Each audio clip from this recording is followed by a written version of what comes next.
Acaraú, que em Tupi-Guarani significa Rio das Garças.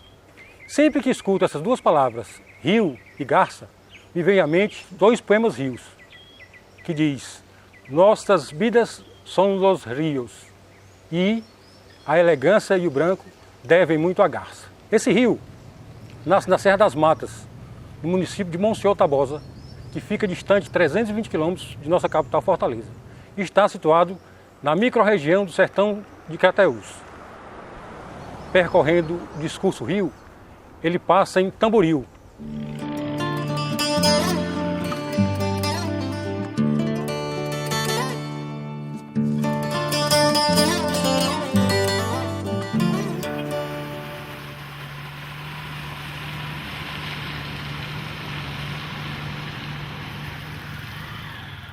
Falar do rio Acaraú é falar seria a segunda ribeira mais importante em termos de colonização do Ceará.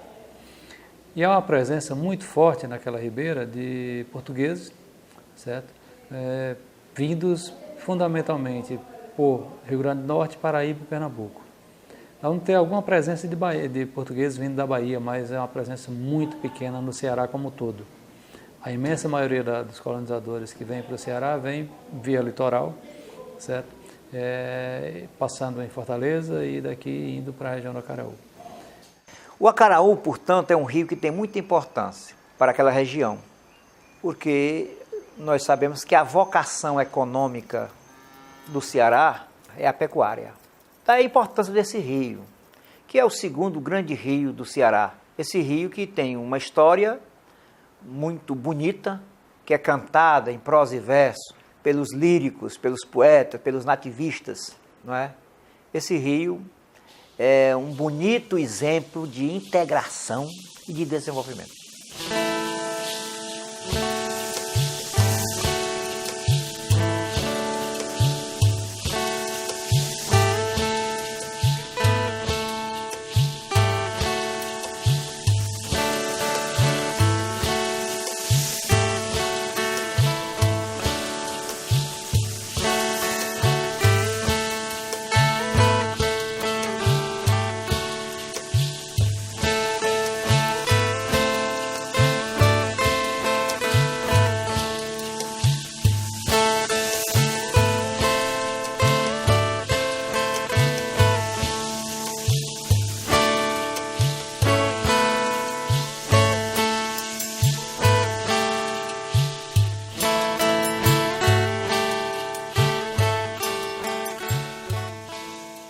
Olha, a importância do rio Acaraú, como também do rio Jaguaribe para o Ceará, elas são muito grandes, porque naquele tempo não havia vias de acesso ao sertão. Quer dizer, as pessoas entravam de sertão adentro exatamente pelos rios. Até porque os nossos rios, eles são secos na época do verão. Eles não são rios permanentes. E isso facilitava, eles se tornavam verdadeiras estradas com que o colonizador ia penetrando pelo sertão. Então esse povo subiu pelas margens do rio e foi povoando essas margens do rio com pequenos povoados que depois se tornaram as cidades que hoje ficam pontilhando essa região, tanto no Jaguaribe como também no Acaraú. Então o rio tem essa importância, foi o rio que levou a cultura europeia para o interior e ao mesmo tempo trouxe de volta a produção que se efetivava nessa região. Então eu considero o Acaraú com a mesma importância que tem o rio Jaguaribe para a cultura e a economia cearense do século XVII, XVIII e XIX. O Adão, o povoador mor do Vale do Acaraú, foi o Manuel Ferreira Fonteles. Esse Manuel Ferreira Fonteles era um português da região do Minho, Fontelo. Então esse Fontelo, lá na região do Minho, foi o lugar onde ele nasceu, a aldeia onde ele nasceu. Então ele resolveu homenagear a terra natal e adaptou o nome de Fontelo para Fonteles, que é uma família muito predominante na Serra da Ibiapaba e no Vale do Acaraú. E ele chega ao Brasil por volta de 1715. Primeiramente ele vem para Pernambuco, se hospeda na casa de um parente lá, já um outro português. E esse português, que o recebe muito bem, tem uma filha, menina, chamada Maria. E então ele pede que ele prometa casar com a Maria algum dia da vida. Ele disse, eu vou partir, eu vou para o Ceará, porque estou recebendo notícias favoráveis do Ceará, mas eu prometo, eu deixo aqui a promessa feita. Quando essa menina virar moça, eu casarei com ela. Inicialmente, o que seria o grande povoador do Vale do Acaraú, ele vem para Aquiraz e tenta se desenvolver ali em Aquiraz, com agricultura e pecuária. E ali ele termina se casando com uma índia, que tinha sido batizada com o nome de Maria Fernandes, uma tapuia, uma índia valente. Então ele já estava esquecido do seu compromisso com o parente que morava em Pernambuco, em Olinda, quando um dia recebe uma carta. Promessa é promessa. Então ele avisa a índia, a tapuia, com quem ele já tinha uma filha. Eu vou casar com uma outra Maria, uma parenta minha, uma prima minha. E ela vem aí para eu casar. Então, esse nosso casamento aqui acabou-se. A Índia virou bicho. Depois ele ficou com medo, de qualquer maneira, da vingança da Índia, e resolveu fugir de Aquiraz para o Vale do Acaraú. Ele compra umas terras no que é hoje o município de Marco. A fazenda seria a grande fazenda Tucunduba. Então Tucunduba, e juntamente com a Caiçara, que daria origem a Sobral, são duas grandes referências do Vale do Acaraú.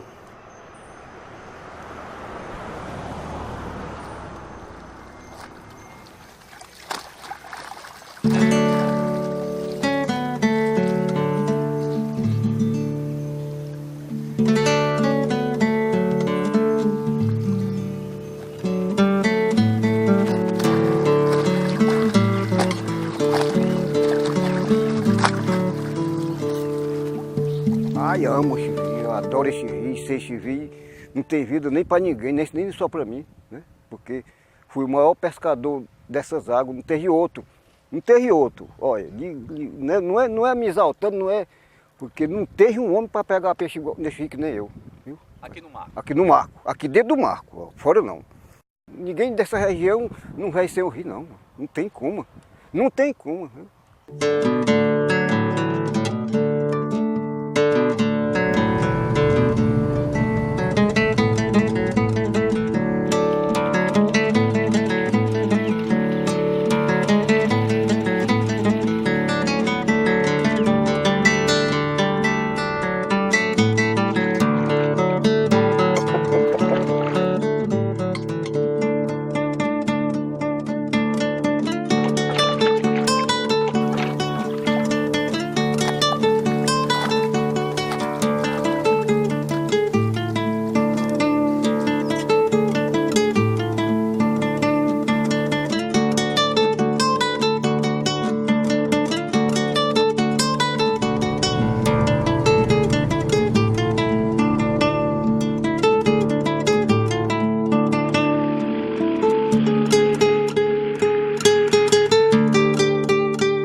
margens do rio é que se desenvolveram as principais atividades daquela região. Basta você verificar que todas as cidades da região estão praticamente margeando o rio. Então o rio era a grande artéria da vida, certo? E que em torno dele houve grande desenvolvimento econômico. Também naquela região houve as oficinas de charqueadas, com menor visibilidade, mas houve, certo? Então você tinha charqueadas no Aracati e tinha charqueadas também na região do Acaraú.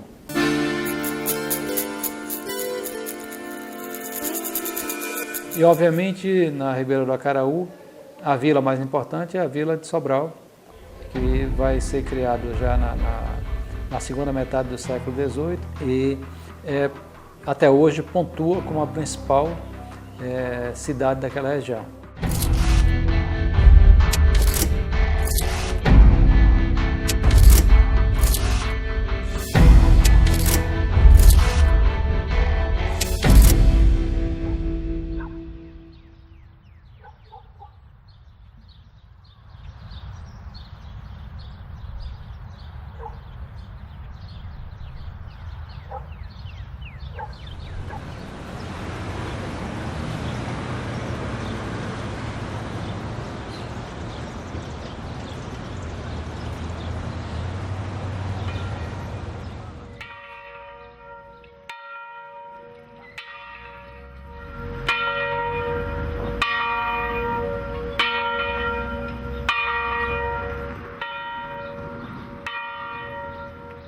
Quem mandava na cidade era o bispo, Dom José Tupinambá da Frota, que foi o grande fundador da cidade.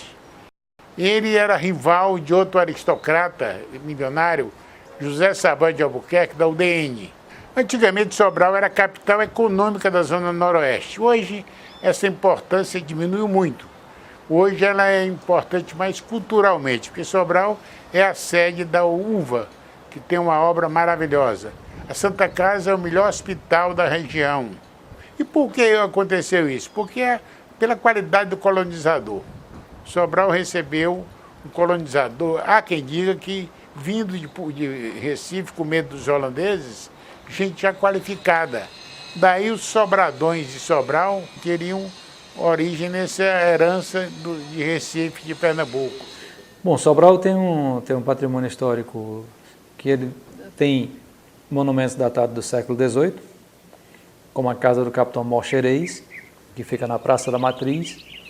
Você tem igrejas do século XVIII, tem várias igrejas do século XVIII, mas tem um forte casario do século XIX, que aí já é um outro momento da história do Acaraú, que é a história do algodão. Então aí você já tem uma presença forte, onde hoje, por exemplo, é o Museu Dom José de Ribamar, é um casarão muito significativo. A Secretaria da Cultura de Sobral fica no casarão também muito importante. Sobral teve uma estrada de ferro. A estrada de ferro de Sobral, Camusim, não era estrada de ferro RVC, não, Rede Ferroviária Cearense, não, era estrada de ferro de Sobral. E foi muito combatida, mas a força política de Sobral é tal que ela teve uma estrada de ferro só para ela, para trazer os produtos da Europa que vinham pelo porto de Camusim e para reexportá-los pelo mesmo porto.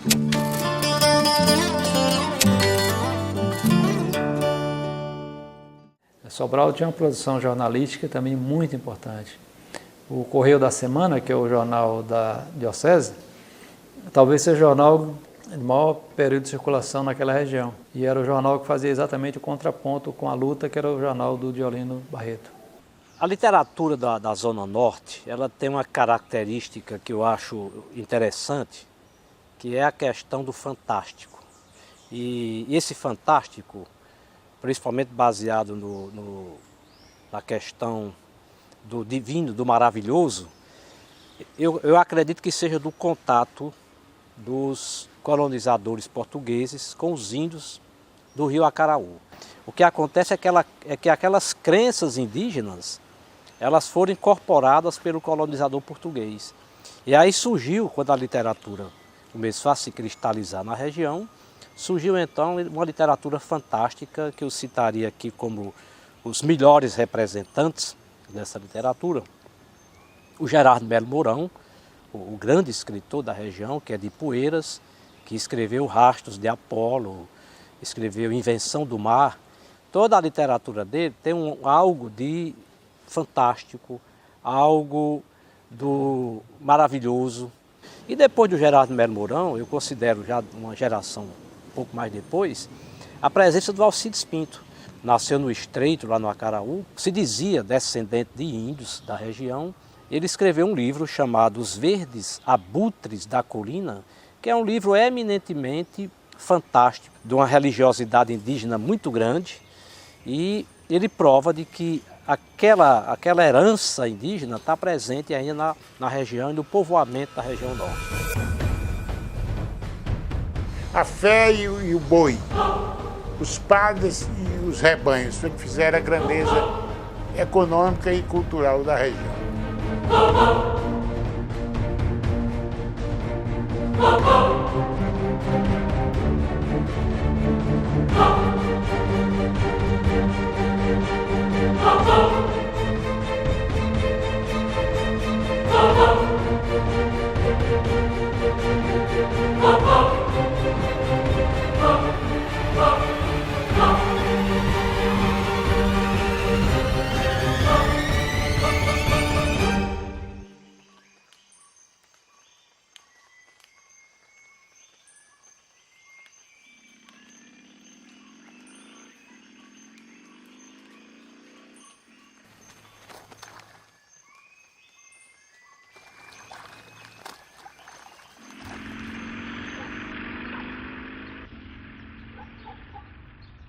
Essa casa foi a minha herança. Esse aqui era o cartório do meu pai.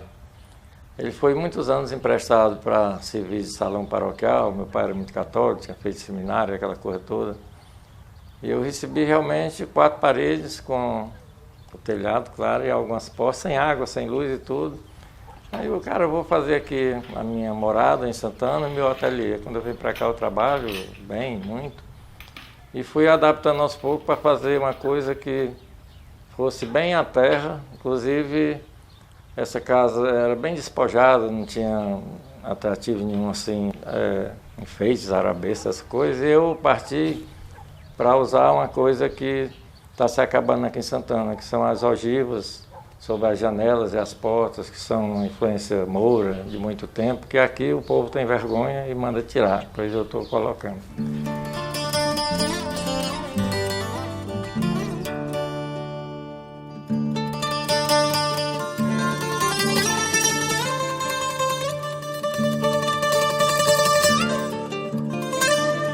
O povo Santana, ele veio basicamente de 7 troncos de famílias portuguesas que vieram para colonizar naquela época da ocupação portuguesa, que tinha que ser, porque senão os espanhóis chegavam. Mas a primeira, antes tinha, claro, os nativos. Aqui era uma tribo de índios arariús que pertenciam à nação Tremembé, que vinha desde a praia, lá de Almofala, até a encosta da Serra da Ibiapaba, onde residiam já os Tabajaras. E um certo cidadão, frade português, chegou aqui em 1600 e tanto, corrido, ele mais 2 soldados e 2 índios pacíficos, vindo do Camusim.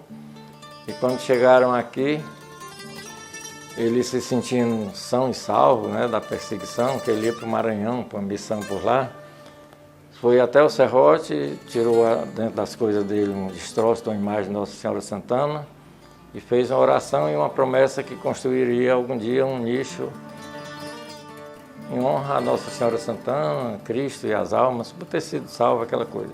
E deixou isso documentado na Cúria de Sobral. Anos depois, o padre viu esse documento e resolveu cumprir a promessa e ergueu uma capelinha onde hoje fica a matriz de Nossa Senhora Santana. O nome dele era Frei Cristóvão de Lisboa.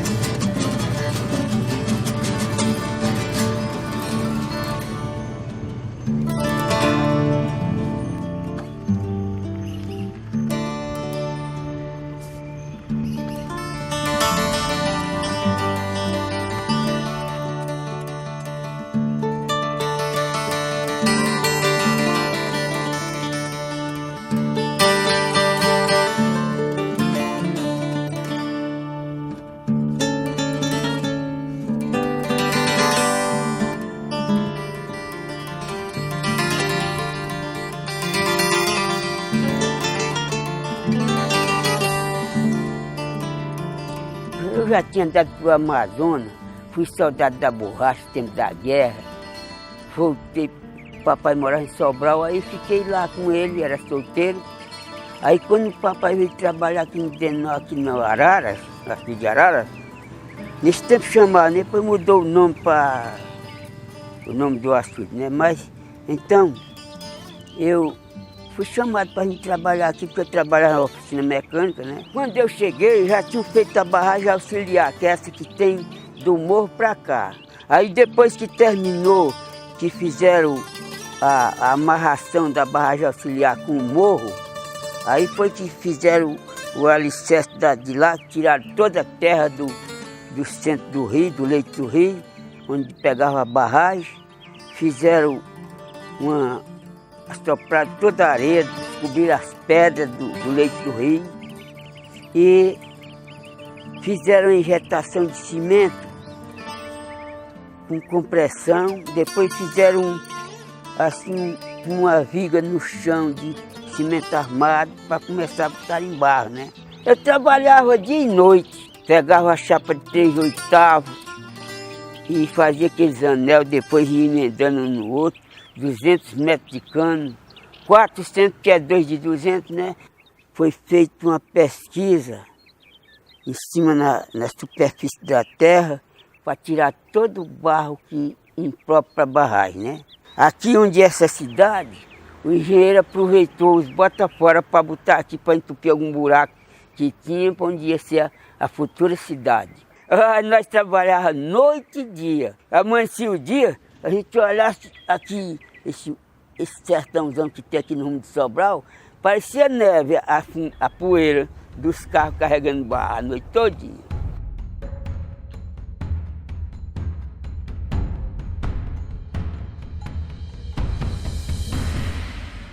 O rio, né, foi quem deu a origem ao município de Varjota, que foi a partir dele, dos estudos, que se levantou que podia ser feito uma barragem aqui para alavancar a economia do município, que era bastante pobre, bastante necessitada, e a partir do rio e do seu represamento, tornando-se o açude Paulo Sarazate, Varjota passou a se moldar distrito, se moldar cidade.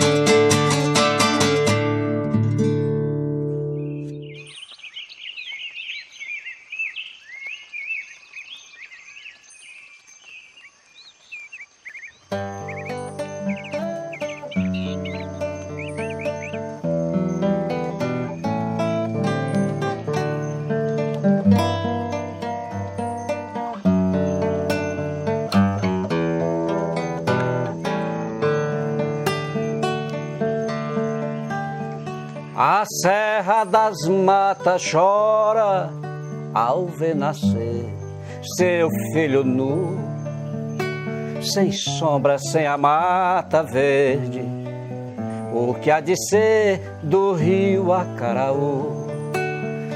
Rio Acaraú, palavra indígena que significa Rio das Garças. Esse rio teve e tem uma importância muito grande para toda a Zona Norte. Ele deu sustentação e dá sustentação para o desenvolvimento de nossa região. É um rio que mantém todo esse trecho de 120 quilômetros a partir de Varjota até chegar no mar, perene.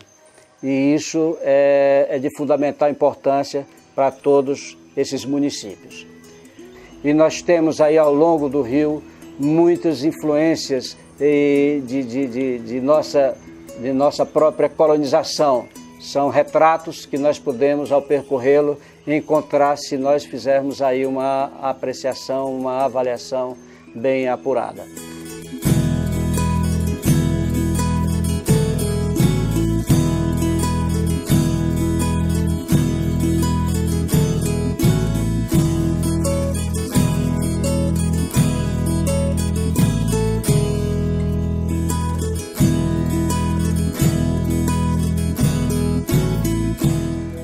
história de Groaíras, apesar de ser uma cidade muito pequena e poucos habitantes, mas é uma cidade que tem uma história muito bonita.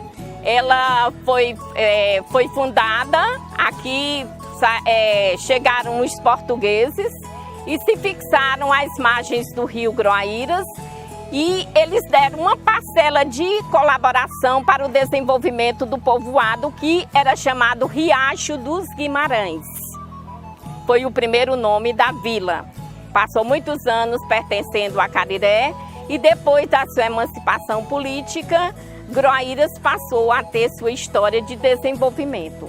Então é uma cidade pequena, não temos campo de trabalho, não temos fábricas, mas que graças a Deus que cada um procura tirar a sua sobrevivência através do comércio, através do trabalho, e a maior fonte de trabalho que temos na nossa cidade é a prefeitura.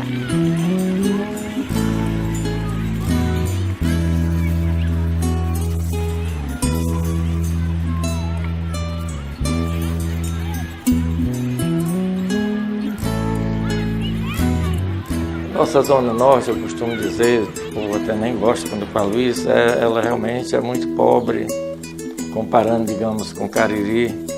E eu atribuo isso, que é outra coisa que não gostam que eu digo, mas a esse elitismo que Dom José de Pinabá da Frota quis impor quando foi bispo diocesano de Sobral, essa coisa europeia, que ele conseguiu fazer isso, bons colégios e tudo, e ter aquela certa vergonha do popular. Com isso, as artes não floresceram nesse sentido, que era uma coisa própria, uma coisa natural, uma coisa nata e tal.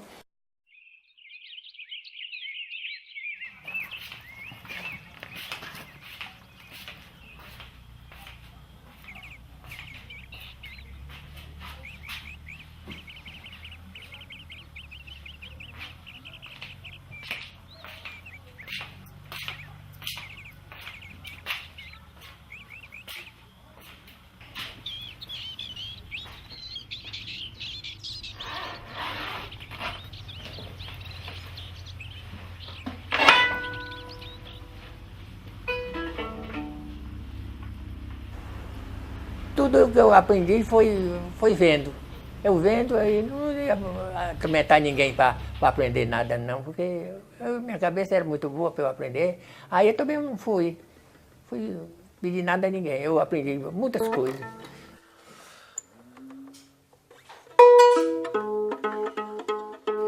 E aí, nesse tempo, tinha aí uns mestres que tocavam, brincavam Casimiro, outros teatro.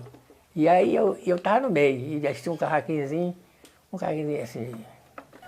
Aí o papai se animou, disse, Antônio, eu vou comprar esse carraquinzinho para tu. Aí eu fiquei tocando, mas não me engracei muito do carraquinho não. Aí eu fui numa casa de um rapaz lá que tinha uma rabeca também. Eu digo, rabeca. Aí eu fui, cheguei lá e tomei empeitado. Aí eu fiquei tocando, pelejando, e fui indo. Aí fui pegando outras músicas e fui levando. Aí comecei a tocar em São Gonçalo, em Cacimirada, em Reisado, essas coisas assim. Aí comecei a tocar em festa também. Aí fiquei tocando e aí o que eu aprendi era tudo por conta minha mesmo. Eu era quem fazia a música.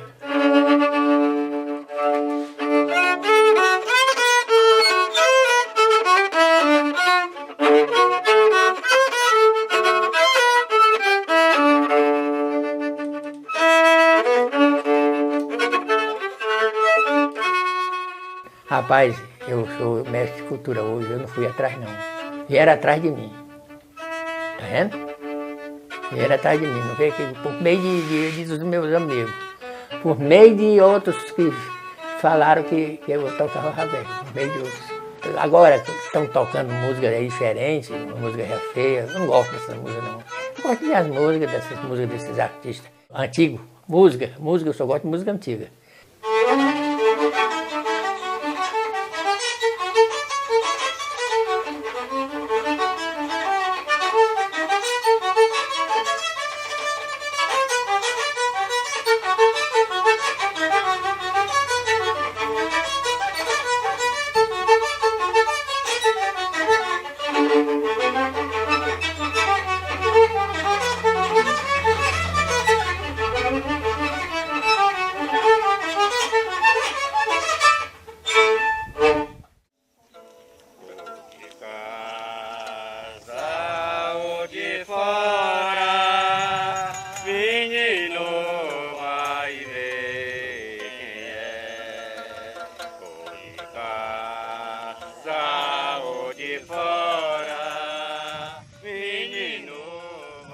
história do reisado vem do tempo do Messias.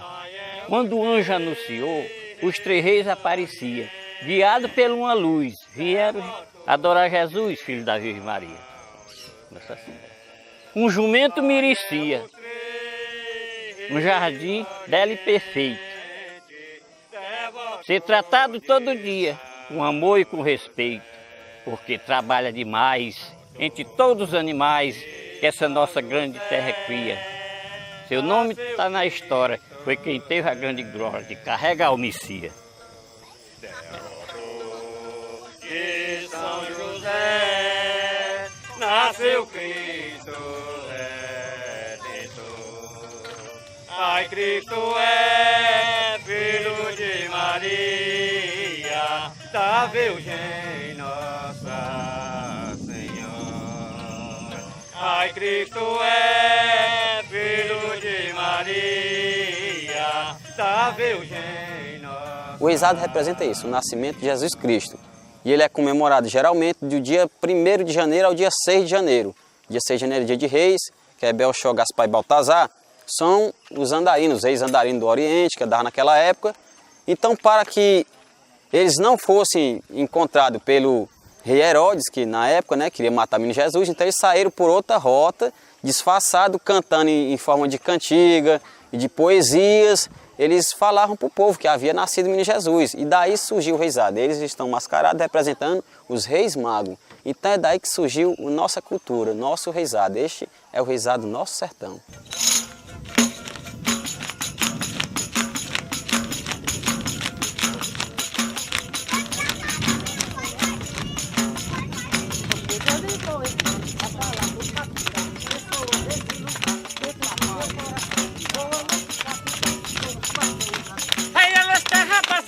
Da indústria brasileira, de dia tá no trabalho, de noite na brincadeira, pancada do baião, mas na semana inteira. O grupo existe, né, desde os meus pais, né, da minha mãe, e aí vem passando de geração em geração, né, de pai para filho, aí a gente vem dando continuidade nessa tradição que é bonita, que a gente gosta, né, de fazer. Boa noite, pessoal, que estão aqui presentes. Esta é a estrela d'Ave. Aí a gente juntou o grupo, né, de pessoas de várias regiões do nosso município, né, membros de todas as localidades, né, a gente junta as pessoas, né, no intuito só, né, de fazer essa cultura do reisado, né.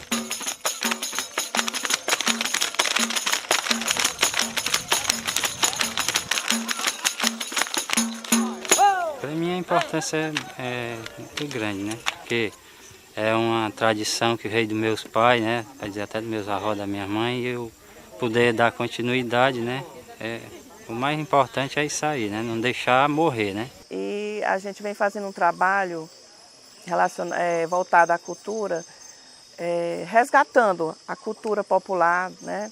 Então, no mês de janeiro, a gente começa em dezembro com o reisado, com o reisado que começa a gente faz um reisado itinerante nas localidades de Cariré.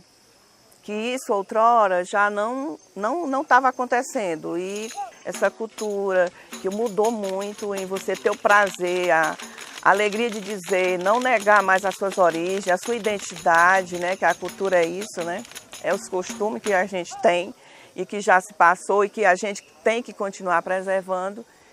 Então é isso, eu vejo hoje que mudou muito.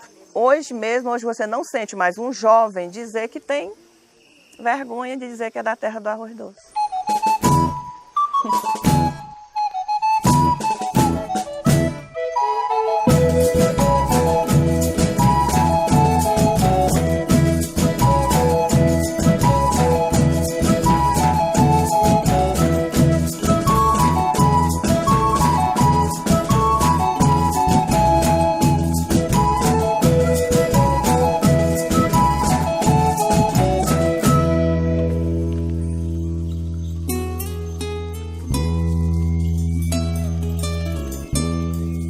Isso aqui era uma fazenda antigamente, num pé de um morro maior, e os donos viram outros morros em redor daquele e resolveram colocar a fazenda, o nome Morrinho. Aí, mais tarde, eles acrescentaram um S, a inteligência do povo da época, e passou a se chamar Morrinhos. Mas o primeiro nome daqui é Alto das Flores.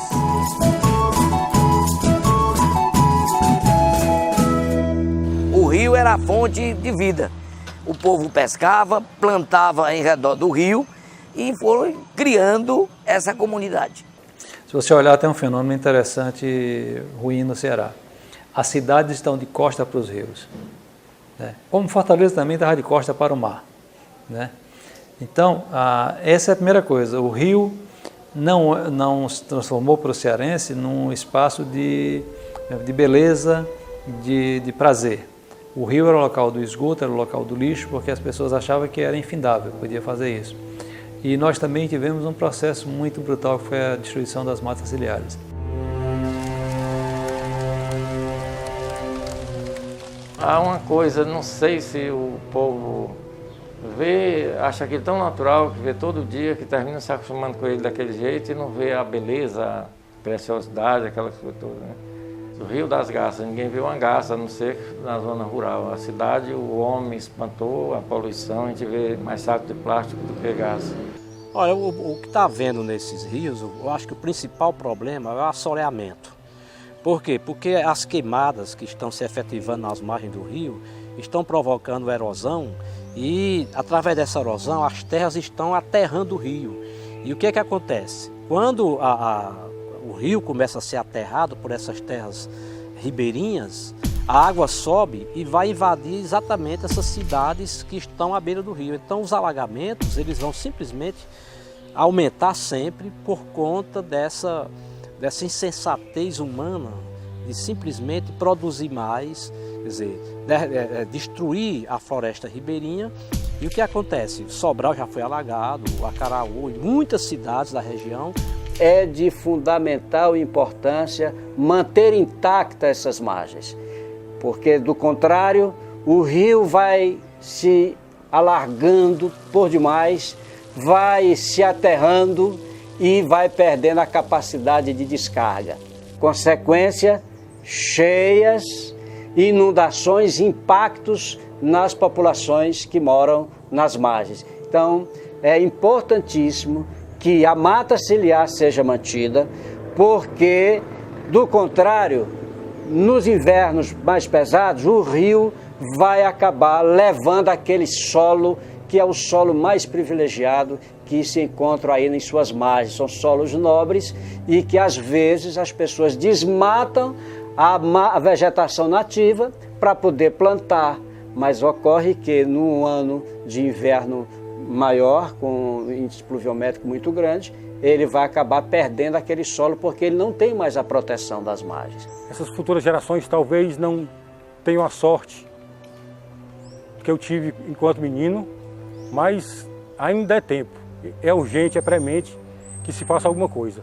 Não só pela beleza natural, mas sinceramente por uma beleza de subsistência, uma necessidade de subsistência, senão não teremos mais vida.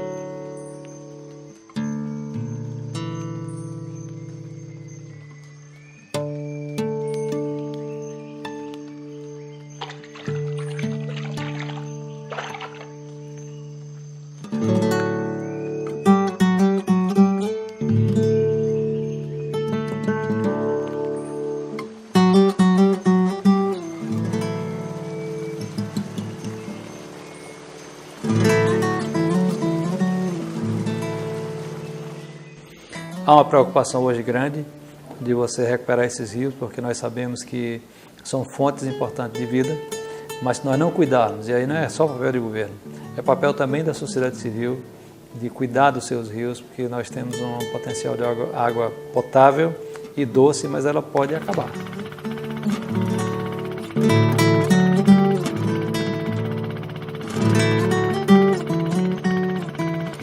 Acaraú foi o rio das grandes conquistas, das grandes doações de Sesmarias, a partir de 1690, 1720, junto com o Jaguaribe, que é um rio maior do que o rio Acaraú, mas o rio Acaraú está no contexto dessas grandes bacias do litoral norte do Ceará.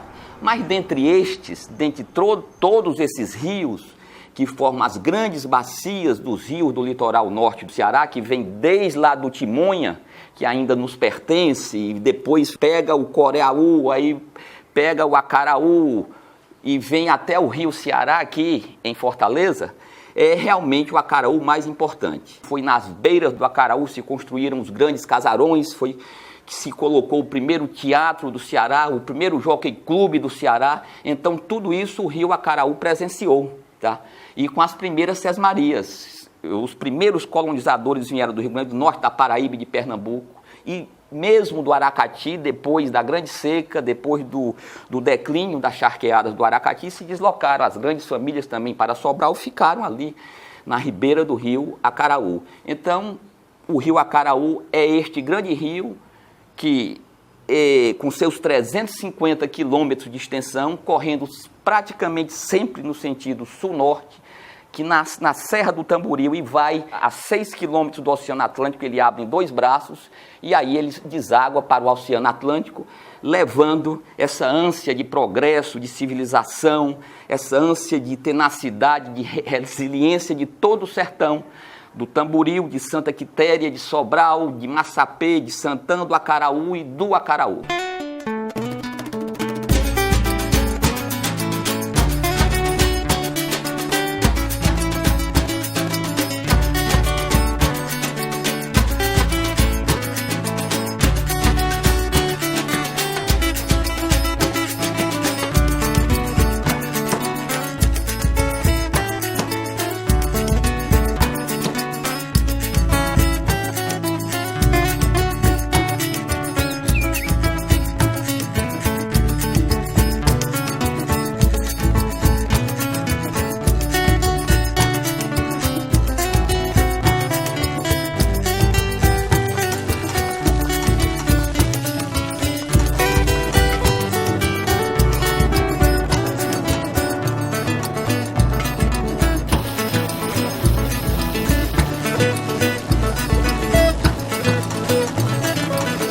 É fundamental. É assim, é o gancho de tudo isso aqui, né? Porque através do rio, tu tem os viveiros de camarão, tu tem a pesca, não aquela pesca industrial, sim a pesca bem artesanal, o cara da tarrafa, o cara do caranguejo, entendeu? O cara que vai tirar o sororô, entendeu? As marisqueiras. Quer dizer, assim, o rio é o quê? É o coração desse lugar, entendeu? Porque tá através do rio que tem essa pesca da lagosta, que hoje caiu bastante, mas tem a pesca do peixe.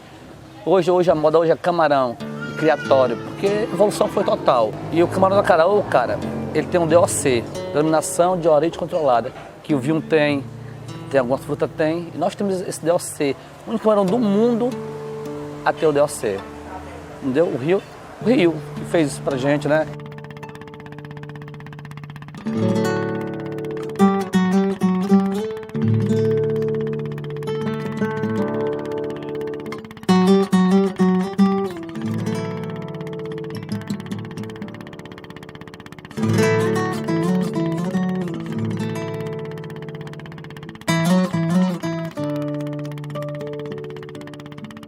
Hoje o pessoal está mais consciente sobre esse meio de preservar para o amanhã, entendeu?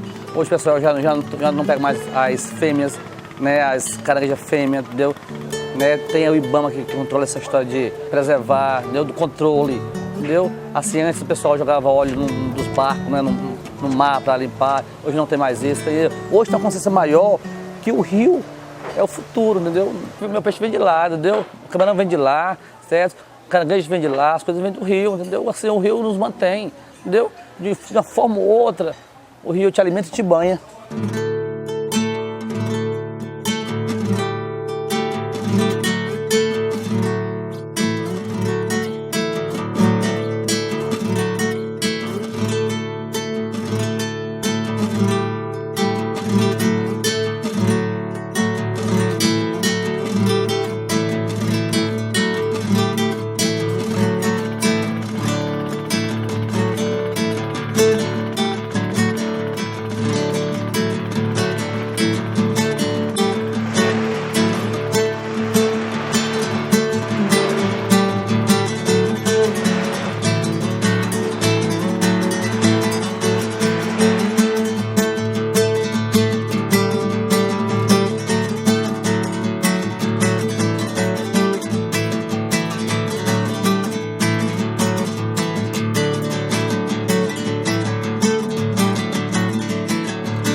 terra das matas chora ao ver nascer seu filho nu.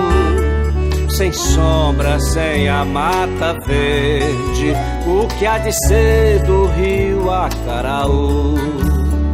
Nascente é um berço sagrado, fonte de vida que caminha para o mar, levando esperança e alimentando tantos sonhos pra plantar. Rio, meu eterno rio, já não tem mais a companhia dos saguis, dos canários, pintacilgos, sabiás. Frio,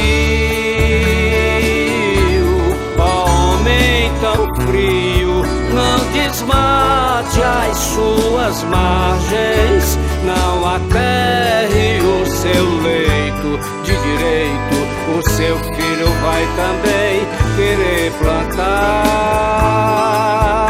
E aí pode até lhe faltar água pra matar a sua sede e lavar a sua mágoa, ou a cheia invadir a sua casa, arrastando a sua alma sem poder olhar pra trás. E aí pode até lhe faltar água pra matar a sua sede e lavar a sua mágoa, ou a cheia invadir a sua casa, arrastando a sua alma sem poder olhar pra trás.